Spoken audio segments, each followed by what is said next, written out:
ضروری ہے کہ آپ جب کسی امیدوار کے حق میں ووٹ دیں تو آپ اس بات کی گواہی دے سکیں کہ تمام امیدواروں میں یہی شخص آپ کے نزدیک اپنی دیانت و امانت، جذبہ خدمت اور نمائندگی کی صلاحیت میں نسبتاً بہتر اور قوم و ملک کے لیے مفید ہے۔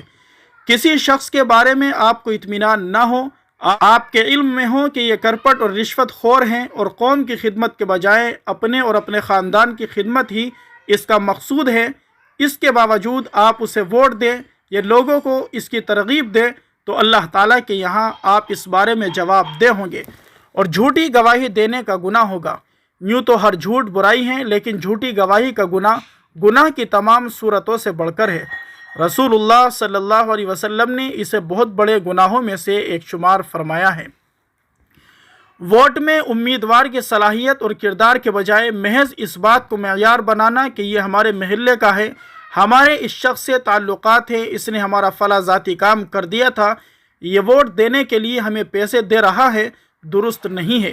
یہ خیانت اور جھوٹی گواہی ہے اور یہ پیسے رشوت ہے۔ ہر شخص اس کے بارے میں اللہ تعالیٰ کے یہاں جواب دہ ہے۔ ایسا شخص ایک دو نہیں بلکہ پوری قوم کے ساتھ بدخواہی کا مرتکب ہو رہا ہے۔ اس لیے ووٹ کے بارے میں خوب سوچ سمجھ کر فیصلہ کرنا چاہیے۔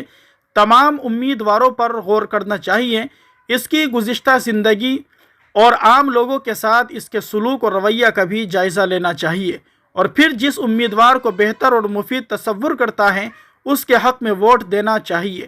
ووٹر کے لیے یہی اصل کامیابی ہے کہ جس کے حق میں اس نے ووٹ کا استعمال کیا ہے وہ اس کا سب سے زیادہ حقدار تھا۔ اگر وہ ہار گیا تب بھی ووٹ دینے والا اپنے مذہبی فریضے اور قومی ذمہ داری سے عہدہ برآ ہے، وہ اللہ تعالیٰ کے یہاں خیانت کا مرتکب تصور نہیں کیا جائے گا۔ اور اگر ایسے امیدوار کو ووٹ دیا جائے جو قوم کے لیے مفید نہیں، مضر ہیں، تو گو امیدوار جیت جائے، پھر بھی ایک مسلمان ووٹر کے لیے یہ ہار ہی ہے، کیونکہ وہ اپنے اس غلط عمل کے بارے میں عند اللہ جواب دہ ہیں اور خدا کی ترازو میں اس کا یہ عمل قابل مواخذہ ہے۔ موجودہ حالات میں ایسے امیدوار کو تلاش کرنا جو دیانت اور صدق و راستی کے معیار کو مکمل طور پر پورا کرتا ہو، جو یہ شعر لانے کے مترادف ہے۔ ایسے مواقع پر شریعت کا اصول یہ ہے کہ اگر دو برائیوں میں سے کسی ایک کو اختیار کرنے کے سوا چارہ نہ ہو تو کم تر درجے کی برائی کا انتخاب کیا جائے۔ فقہا نے بے شمار احکام کی بنیاد اسی اصول پر رکھی ہے، اور آج کے حالات میں اس اصول کو اختیار کیے بغیر چارہ نہیں ہے۔ ہندوستان ایک کثیر مذہبی اور کثیر تہذیبی ملک ہے۔ اس ملک کی آزادی میں تمام طبقات کا حصہ رہا ہے۔ اس کے لیے سبوں نے قربانیاں دی ہیں اور سب کے خون جگر سے مل کر اس سرزمین نے ترقی کا سفر طے کیا ہے۔ ملک کے دستور میں بھی اس کا لحاظ رکھا گیا ہے۔ مساوات، بھائی چارہ اور تہذیبی رنگا رنگی ہمارے دستور کی روح ہے۔ ایک مذہب یا ایک تہذیب کی بالادستی دستور کی روح اور اس ملک کے معماروں کے خواب کے برعکس ہے۔ مگر افسوس ہے کہ اس وقت بعض قوتیں دستور کی روح کے خلاف کام کر رہی ہے اور انہوں نے نفرت کو اپنا ایجنڈا بنا لیا ہے۔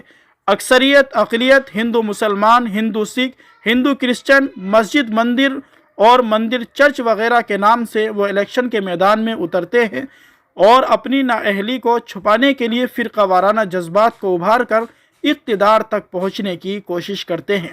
ایسے عناصر سے بچنے کی ضرورت ہے، اس لیے ہمیں کمتر برائی کو اختیار کرنا چاہیے۔ اگر ایک امیدوار نے اپنا فرقہ پرستانہ نقطہ نظر واضح کر رکھا ہے اور اسی کے بنیاد پر لوگوں سے ووٹ مانگ رہا ہے، خواہ یہ خود اس کی رائے ہو یا جس پارٹی نے اس کو امیدوار بنایا ہے اس کا منشور ہو، تو ایسے امیدوار کو ہرگز ووٹ نہیں دینا چاہیے۔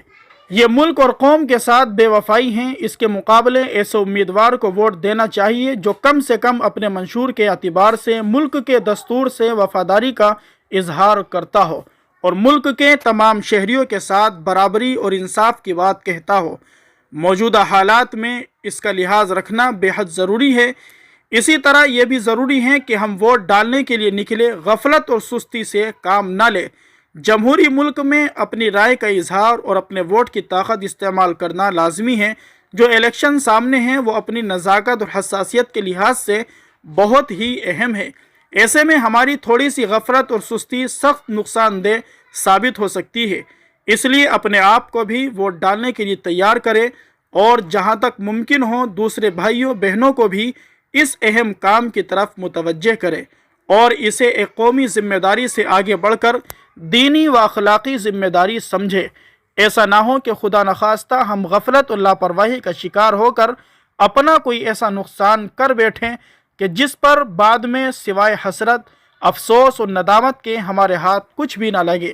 اللہ پاک ہمیں ووٹ اور اس کے درست استعمال کی اہمیت کو سمجھنے کی توفیق نصیب فرمائیں، فرقہ پرستوں کو ناکام فرما کر انصاف پسند لوگوں کو حکمرانی نصیب فرمائیں، اور تا قیامت مسلمانوں کے لیے اس ملک میں عزت و عافیت کے ساتھ زندہ رہنے کے فیصلے فرمائیں۔ آمین یا رب العالمین۔ وآخر دعوانا ان الحمدللہ رب العالمین۔ محترم سامعین کرام، اگر آپ بھی حالات حاضرہ سے واقف رہنا چاہتے ہیں تو جلدی سے ہمارے چینل کو سبسکرائب کر دیں، بیل آئیکن گھنٹی کے بٹن کو ضرور دبا دیں تاکہ ہر آنے والی ویڈیو بر وقت آپ کو حاصل ہو جائے۔ کمنٹ میں اپنی رائے کا ضرور اظہار کیجیے۔